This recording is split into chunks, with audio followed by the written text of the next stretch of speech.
नमस्कार, बहुत बहुत स्वागत है आपका आयुर्वेद पर आधारित हमारे इस बेहद खास कार्यक्रम स्वस्थ विचार में। मैं हूं आपके साथ आपका साथी विकास। दर्शकों, स्वस्थ विचार कार्यक्रम आयुर्वेद पर आधारित है और निरोगी रहने की जो मूल मंत्र होते हैं वो बताए जाते हैं। कैसे हम अपने सामान्य जीवन में जिस तरीके से रह रहे हैं, जिस तरीके से यापन कर रहे हैं, उसी तरीके से ही हम बहुत ज़्यादा अलग से हमें कुछ नहीं करना, बस उसी दिनचर्या को कैसे हम सुधार सकते हैं, क्या कुछ चीज़ें उसमें शामिल करें जिसकी वजह से हमारा शरीर, हमारी तंदुरुस्ती बरकरार रहे। और ये सभी विषय हम इस कार्यक्रम में लेकर आते हैं और इस कार्यक्रम में हमारा मार्गदर्शन करते हैं जाने माने आयुर्वेद के ज्ञाता गायत्री सिद्ध पंडित श्री लक्ष्मण दास रतन भारद्वाज जी। चलिए सबसे पहले गुरु जी का स्वागत करेंगे, कार्यक्रम की शुरुआत करते हैं। गुरु जी नमस्कार। दर्शकों, स्वस्थ विचार कार्यक्रम एकमात्र ऐसा कार्यक्रम है जिसमें आपको आयुर्वेद से संबंधित जानकारी दी जाती है, घरेलू नुस्खों के बारे में आपको बताया जाता है ताकि आप अपना और अपने परिवार का अच्छे से ख्याल रख पाए, हर किसी को आप रोग से दूर रख सके, रोग मुक्त रख सके। निरोगी होने के क्या है मूल मंत्र, कैसे हम अपने स्वास्थ्य, अपनी तंदुरुस्ती को बरकरार रख सकते हैं, वो सारी जानकारी आपको इस कार्यक्रम में दी जाती है।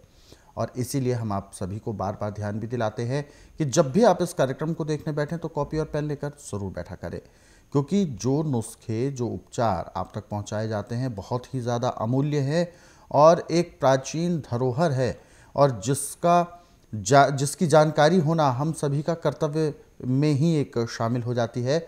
और इन सब चीज़ों को यदि हम लिख लेते हैं तो हमारे जहन में उम्र भर बनी रहती है, ताकि हम आगे अपने आने वाली पीढ़ियों तक भी इन नुस्खों का प्रसार कर सके। चलिए आगे बढ़ते हैं कार्यक्रम में और शुरू करते हैं अपने नए विषय पर चर्चा।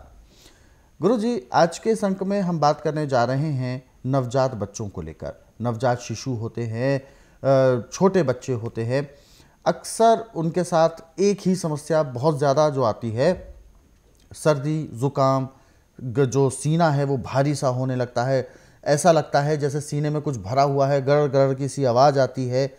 ऐसे में डॉक्टर्स तरह तरह की अपने जो है रुझान बताते हैं, तरह तरह की बातें बताते हैं, कई प्रकार के पैसा यानी धन का भी व्यय होता है। तो सबसे पहले मैं ये जानना चाहूँगा कि आखिर छोटे बच्चों को, जो नवजात बच्चे होते हैं जिनका ज़रूरत से ज़्यादा ख्याल रखा जाता है, ऐसे बच्चों को यदि सर्दी जुकाम या छाती भर जाती है, इस तरीके की जब समस्याएं होती हैं तो उसकी वजह क्या हो माने हम उस चीज़ को? देखिए, जब बच्चा माँ की छाती का दूध पी रहा है जी। और माँ बाहर काम कर रही है, उसके हाथ पांव ठंडे हैं और बच्चा रोने लगा और ठंडे हाथों से बच्चों को उठा लेती है जी। तो बच्चे को अंदर सर्दी जुकाम हो जाता है। अब उसमें बलगम जाके छाती में और सांस की नाली में जब हो कहता, तो जैसे बिल्ली की घुरड़ घुरड़ आवाज़ आती है, ऐसे बच्चे के छाती से आवाज़ आना शुरू होती है और बच्चा नाक से नहीं सांस लेता, फिर मुंह से सांस लेता है। अब सबसे पहले तो माँ को चाहिए कि यदि आपके हाथ पांव ठंडे, आप बाहर कोई कार्य करके आई है और बच्चे को दूध पिलाना है, तो या तो गर्म पानी में हाथ पांव सेक लें पहले, फिर जाके बच्चे को दूध पिलाएं, या फिर गैस जला के या हीटर जला के थोड़ा से अपने हाथ पांव गर्म कर लें, फिर उसके बाद बच्चे को पकड़ेंगे तो बच्चे को नुकसान नहीं होगा। परंतु जब बच्चे को आप ठंड लग गई है तो आप लहसुन ले करके छिल करके एक तुल्ली तवे के ऊपर जला दें, राख बन जाए उसकी। उस राख को शहद में मिला के बच्चे को चाटने को दें और 10-12 बूंद लहसुन की निकाल करके गाय का घी या तो सोने का सुहागा उसमें मिलाएं, ने सरसों के तेल में या तिलों के तेल को गर्म करके उसमें लहसुन का रस मिला के छाती पे मालिश करें और हो सके तो पूरे शरीर पे भी कर दें। परंतु करनी कमरे के अंदर, जिस कमरे में आपने मालिश करनी है उसमें आप ब्लोअर हीटर लगा सकते हैं, उससे इतना नुकसान नहीं होता।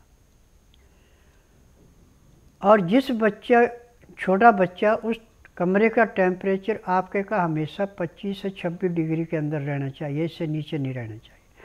तो बच्चों को कभी भी सर्दी जुकाम नहीं होगा। जब कमरे का टेम्परेचर आपका आ जाएगा 8-10 डिग्री तक, तो बच्चों को सर्दी जुकाम लाजमी होगा। परंतु स्वस्थ विचार एकमात्र आश्रम ऐसा है कि ना तो इसमें किसी की सिफारिश देखी जाती है, ना किसी से पूछा जाता है कि तकलीफ़ क्या है, ना कागज़ पत्र देखा जाता है, ना मशीनों से टेस्ट किए जाते हैं। यहाँ का नियम है कि जिस दिन आना है उस दिन रात्रि 10 बजे तक खा पी के दातन कूड़ा करके बड़ी इलायची मुँह में रख के चूसते रहें। सुबह 9 से 10 के अंदर अपना नामकरण कराएं। 10 से 12 में नाड़ी परीक्षण करता हूँ। नाड़ी परीक्षण में पैर के तलुए से सिर के बाल तक की MRI, CT scan, x-ray, ultrasound, ECG, sonography नाड़ी परीक्षण में 5 सेकंड में होते हैं। फिर उसके अनुसार दवाइयाँ दी जाती हैं। दवाइयाँ खाने की हैं, दवाइयाँ पीने की हैं, मालिश करने के तेल हैं, आँख में, नाक में, कान में डालने की दवाइयाँ हैं। इन दवाइयों को लेने से 10 सेकंड के अंदर अंदर शरीर के अंदर परिवर्तन आना शुरू होता है और रोगियों को पता लगता है कि हाँ दवाई ने असर किया। अब छोटा बच्चा है, आपका दूध पीता, अभी खाना नहीं खा रहा है, तो उसको बच्चे को दवाई हम कम देंगे, उसकी माँ को ज़्यादा देंगे। यदि माँ के शरीर से उसका दूध स्वस्थ आ रहा है तो बच्चे को रोग नहीं है। परंतु जब माँ के पेट में गड़बड़ी या उसका दूध में किसी किस्म का इन्फेक्शन है तो बच्चा तो बीमार होगा। और नज़ला, जुखाम, बुखार, खांसी कभी भी नवजात बच्चे को हो जाए तो लहसुन की छोटी तुल्ली लेके तवे पे जला के उसकी राख बना दें। उस राख को शहद में मिला के बच्चे को उंगली से चिटा दें। यदि उंगली से चिटाना पसंद नहीं करती हैं तो अपनी छाती के निप्पल पे लगा के बच्चे को दूध पिला दें। अब ना उसको खांसी रहेगी, ना जुखाम रहेगा, ना बुखार रहेगा। ये लहसुन बच्चे के लिए जला करके भस्म के रूप में, बड़े के लिए कूट करके उसका रस निकाल के शहद में मिला के देने से, और जो रस नहीं पीना चाहता है लहसुन को शहद में मिला के चबाते जाएँ, पानी या गाय का दूध पीते जाएँ, तो आपका नज़ला, जुखाम, खांसी, TB, मलेरिया, टाइफाइड, चिकनगुनिया सब चीज़ें ऐसे समाप्त होती हैं जैसे कूड़े करकट के ढेर को माचिस की तिल्ली जला के समाप्त करती है। परंतु जब फेफड़ों में सांस की नाली में बलगम जमता है तो जैसे मावा दे के कपड़ा सूख के अकड़ता है, ऐसे सांस की नाली में ऑक्सीजन पूरी नहीं आती, फेफड़ा पूरी ऑक्सीजन साफ नहीं करता, दिल को पूरी ऑक्सीजन का प्रभाव नहीं होता, जो खून शरीर के अंदर गाढ़ा उसको छाड़ नहीं सकता, फिर हमें रोगों की भरमार लगती है। यदि हम लहसुन, प्याज, अदरक कच्चा 50 ग्राम सुबह, 50 ग्राम शाम को खाने के साथ भी खा रहे हैं, सलाद के रूप में, जूस के रूप में, चटनी के रूप में, तो मैं दावे से कह सकता हूँ कि आपको आखिरी सांस तक कभी किसी डॉक्टर हकीम के पास जाने की ज़रूरत नहीं है। लहसुन, प्याज, अदरक त्रिवेणी है। जैसे त्रिवेणी में स्नान कर से पापों से मुक्ति मिलती है, ऐसे लहसुन, प्याज, अदरक कच्चा खाने से, रस पीने से पैर के तलवे से सिर के बाल तक के हर एक रोग से मुक्ति मिलती है। मेरा नाम आशा खन्ना है। ये मेरे पति हैं, हस्बैंड हैं। इनका नाम उमंग खन्ना है। 20 साल से ये इलाज करवा रहे हैं सभी हॉस्पिटलों में। यूनानी दवाई भी खाई, आयुर्वेदिक भी खाई, एलोपैथी भी खाई, कुछ आराम नहीं आया। फिर हमने टीवी पे बाबा जी का प्रोग्राम देखा तो हम यहाँ आए। यहाँ हमने नाड़ी परीक्षण करवाया, उसके बाद एक्वापंचर करवाया। इनको काफ़ी आराम है। पहले इनके हाथ कांपते थे, सामान कुछ पकड़ नहीं सकते थे, अब सब कुछ पकड़ लेते हैं, ठीक ठाक चल लेते हैं। धीरे धीरे अब चलने लग गए हैं। कमर में दर्द भी कम हो गया है, घुटनों में दर्द बहुत कम हो गया है। बाबा जी का बहुत बहुत शुक्रिया कि हम यहाँ आए, उन्होंने हमारा इलाज किया। मेरा नाम संतोष है। मैं दिचाऊ गांव से आई हूँ, दिचाऊ कला से। और मेरी लड़की का एक्सीडेंट हुआ था, फिर ये सब में दिखाई है, फिर वहाँ इलाज चला है, कोमा में भी गई है, इलाज चला, डॉक्टर से दिखाया खूब। फिर वे बोले कि धीरे धीरे आप ठीक हो जाएगी। और सहज सहज उन्हें दवाई भी बंद कर दी। किसी ने बताया है पड़ोस में, जब इसको लाए हैं, जब इसके आराम हुआ है। इसके फ़ायदा एक तो ये होठ कापे करता, उसमें पहले ज़्यादा कापे करता, उसमें फ़र्क है घनाए, और बोली में भी साफ आवाज़ है, चलन में भी दिक्कत थी, वो सही चल रही है बढ़िया तरह से। बहुत सारे दर्शक हमारे साथ जुड़ गए हैं लाइन पर, आइए उनसे बात करते हैं। हेलो। हेलो, नमस्कार, क्या नाम है आपका? नमस्कार जी, मैं किरणपाल बोल रहा हूँ जी, पंजाब से, मोहाली जिले से। बिल्कुल किरणपाल जी, गुरुजी आपको सुन रहे हैं, पूछिए क्या सवाल है आपका? हाँ जी, मेरा सर ये सवाल है जी, मेरे ना नाक में साइनस की प्रॉब्लम है। दाईं तरफ मेरा नाक बंद रहता है और गले में पानी की जैसे बहता रहता है मेरा एक तरफ से। और मैंने 2 बार ऑपरेशन कराया है, पहले 2010 में कराया था एक बार, एक 2012 में। उसके बाद मैंने फिर तो मैं थक गया, मेरे को बहुत दर्द हुआ जब ऑपरेशन हुआ, और ये दिक्कत दूर नहीं हुई मेरी आज तक, गले में पानी। जी देखो बेटा, मेरी बात सुनिए। जब मेडिकल साइंस में किसी रोग की दवाई बनी नहीं तो हम डॉक्टरों को दोष कैसे दें? उन्होंने जो विद्या सीखी, जो उनको सिखाई गई, वो तो उसी के अनुसार चलेंगे। परंतु मैं नारी वैद्य हूँ, ना मुझे आपने मुंह से बोलना कि मुझे बीमारी, ना कागज पत्र दिखाना। आप ऐसा कीजिए, बुधवार छोड़कर गुरुवार से लेकर मंगलवार के बीच में मेरे पास आइए। जिस दिन आना उस दिन रात्रि 10 बजे तक खा पी के दातन कूड़ा करके बड़ी इलायची मुंह में रख के चूसते रहें। सुबह 9 से 10 के अंदर अपना नामकरण करवाना। 10 से 12 में नाड़ी परीक्षण करूँगा। नाड़ी परीक्षण में पैर के तलुओं से सिर के बाल तक की MRI, CT scan, x-ray, ultrasound, ECG, sonography, सब कुछ 5 सेकंड में हो जाएगा। फिर उसके अनुसार दवाइयाँ खाने की हैं, पीने की हैं, मालिश करने के तेल हैं, आँख में, नाक में, कान में डालने की दवाइयाँ हैं। जब आप दवाइयाँ खाएँगे और दवाइयाँ पिएँगे और मालिश करने वाले से मालिश करेंगे, नाक में डालने वाली नाक में, कान में डालने वाली कान में, आँख में डालने वाली आँख में डालेंगे, तो जिस दिन आप मेरे पास आएंगे उसी दिन आपको कम से कम 15% आराम मिल जाएगा। 15 दिन में आपकी हड्डी जो है, जिसको कहते हैं हड्डी बढ़ गई, हड्डी नहीं बढ़ती है, मांस फूलता है नज़ला बिगड़ने से, वो अपने आकार में आ जाएगी। आपको मुंह से सांस नहीं लेना पड़ेगा, आप नाक से सांस लेंगे और 1.5 महीने के अंदर अंदर आपका रोग बिल्कुल समाप्त होगा। ज़िंदगी में दोबारा दवाई नहीं खानी पड़ेगी। बिल्कुल, तो आपकी जो समस्या है, आपकी हर समस्या का समाधान बिल्कुल उपलब्ध है, लेकिन इसके लिए आपको स्वस्थ विचार आश्रम आना होगा। आगे बढ़ते हैं अपने सवालों की ओर, और जो दर्शकों ने हमें मैसेजेस भेजे हुए हैं, पहला मैसेज हम ले रहे हैं। कोमल साहू जी हैं और छत्तीसगढ़ दुर्ग से बात कर रहे हैं, और इन्होंने अपना सवाल भेजा है। पायरिया की समस्या है और आज से नहीं, काफ़ी समय से है, और अब ये स्थिति हो गई है कि सभी दांत, चाहे वो अंदर के बड़े जो दाढ़ वाले दांत होते हैं या बाहरी दांत, सभी दांत हिल रहे हैं, ठोस चीज़ें तो खा ही नहीं पाते हैं। देखिए, टीवी के माध्यम से मैं कोई उपचार नहीं करता, ना ही दवाइयाँ बेचता हूँ। यदि आप अपने दांतों को मजबूत करना चाहते हैं और आखिरी सांस तक दांतों की रक्षा करना चाहते हैं, तो आप बुधवार छोड़कर गुरुवार से लेकर मंगलवार के बीच में मेरे आश्रम में आइए।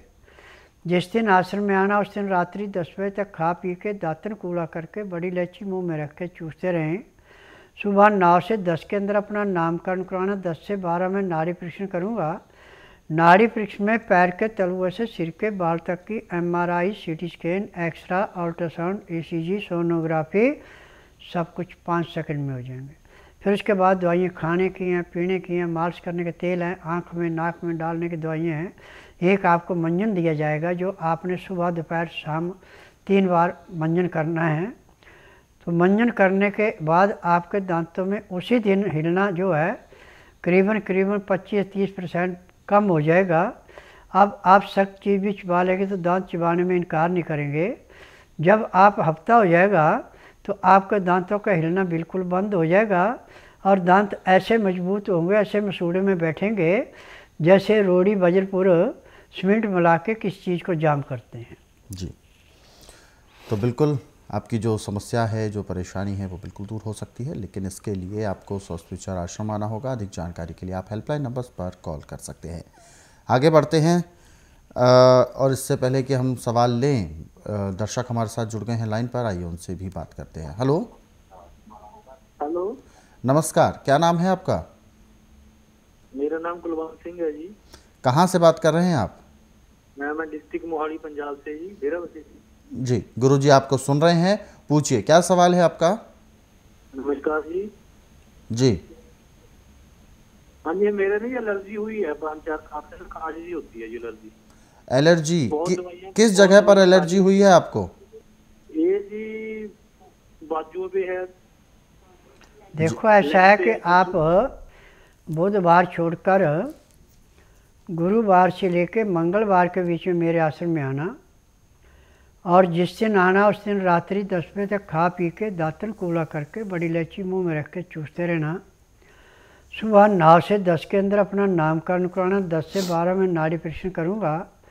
नाड़ी परीक्षण में पैर के तलवे से सिर के बाल तक की MRI, CT scan, x-ray, ultrasound, ECG, sonography सब कुछ 5 सेकंड में हो जाएगी। उसमें जो भी कमी आपके शरीर में पाई जाएगी दवाइयाँ दी जाएंगी। दवाइयाँ खाने की हैं, दवाइयाँ पीने की हैं, मालिश करने के तेल हैं, आँख में, नाक में, कान में डालने की दवाइयाँ हैं, और 2 दवाइयाँ आपको दी जाएंगी ऐसी जो दोनों मिला के आपने वहाँ पे मालिश करनी है जहाँ पे आपको एक्जिमा, सोराइसिस, एलर्जी किसी किस्म की भी है, तो आपको वहाँ पे ऐसे ठंड पड़ेगी जैसे जड़े पे बर्फ़ रख के ठंड पड़ती है। और पुरानी होगी तो महीना 1.5 महीना लगेगा कटने में, नई होगी तो 15 दिन में समाप्त हो जाएगी। परंतु आपको नमक बिल्कुल छोड़ना पड़ेगा 1 महीने के लिए। टेरिकॉट, टेरालीन, टेरीबूल कपड़ा कोई नहीं पहनना, इसमें सूती कपड़ा पहनना पड़ेगा, और कपड़ा भी खुला पहनना है। पानी हमेशा हल्का गर्म पीना। लहसुन, प्याज, अदरक ज़्यादा से ज़्यादा खाना कच्चा, तो आपको इस रोग से मुक्ति मिलेगी। बिल्कुल, तो आपकी सारी समस्या जो हैं वो बिल्कुल दूर होंगी, लेकिन इसके लिए आपको औषधियाँ लेनी हैं और आयुर्वेदिक उपचार आपका किया जाएगा स्वस्थ विचार आश्रम में। अधिक जानकारी के लिए आप हेल्पलाइन नंबर पर कॉल कर सकते हैं। आगे बढ़ते हैं, सवालों का सिलसिला शुरू करते हैं, और अगला व्हाट्सअप मैसेज हम ले रहे हैं। किरण पाल जी हैं, 29 वर्ष की उम्र है। इन्होंने अपना सवाल भेजा है कि इनका ऑपरेशन हो चुका है और नसों से रिलेटेड इनकी प्रॉब्लम है।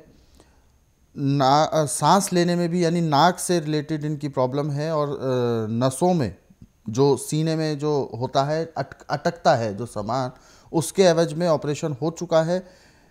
फ़िलहाल डॉक्टर्स ने रेस्ट के लिए कहा है, लेकिन इनको अंदरूनी तौर पर ये महसूस होता है कि बहुत ज़्यादा लाभ नहीं है। डॉक्टर्स ने केवल लिक्विड लेने के लिए कहा है। देखिए, मेडिकल साइंस में थ्योरी पढ़ के इलाज किया जाता है, उनका अपना अनुभव नहीं है।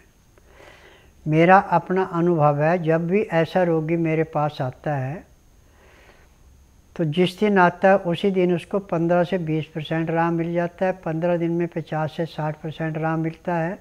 1 महीने में रोग समाप्त हो जाता है। परंतु यहाँ आने का नियम है कि जिस दिन आना है उस दिन बुधवार नहीं होना चाहिए। बुधवार की मैं छुट्टी रखता हूँ। गुरुवार से लेकर मंगलवार के बीच में आना। जिस दिन आना उस दिन रात्रि 10 बजे तक खा पी के दातन कूला करके बड़ी इलायची मुंह में रख के चूसते रहें। सुबह 9 से 10 के अंदर अपना नामकरण कराएं। 10 से 12 में नाड़ी परीक्षण करता हूँ।